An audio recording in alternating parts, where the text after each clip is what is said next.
Dana Banks, c'est la représentante spéciale du président américain Joe Biden. C'est Madame Afrique de la Maison-Blanche.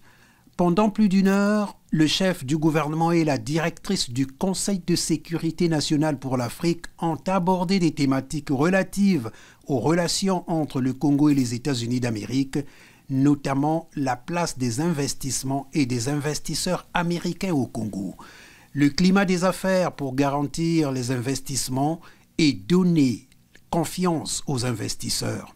Ils ont évoqué les questions liées à la protection et à la sauvegarde de l'environnement et du bassin du Congo. La lutte contre le terrorisme a fait partie des échanges et les États-Unis s'engagent à travailler, a dit Madame Dana, avec le Congo et les autres pays africains pour assurer la sécurité en Afrique et dans le golfe de Guinée. Oui, cela a été un vrai plaisir pour moi de rencontrer Son Excellence Monsieur le Premier ministre cet après-midi à Washington. Nous avons eu un échange ouvert et chaleureux. Nous avons discuté de problèmes qui sont d'intérêt bilatéraux et aussi des engagements économiques, particulièrement sur le climat et l'énergie verte, pour favoriser l'engagement du gouvernement dans la protection de l'environnement, ainsi que attirer encore plus d'investisseurs américains au Congo.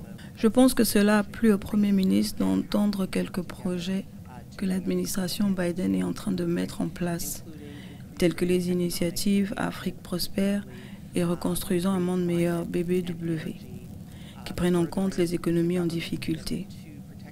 Nous avons eu un très bon échange concernant la situation entre la Russie et l'Ukraine. Et puis, très sollicité par les médias et les différentes plateformes de la place, le Premier ministre s'est à nouveau prêté aux questions des journalistes mercredi au cours d'une conférence de presse organisée au Club national de presse.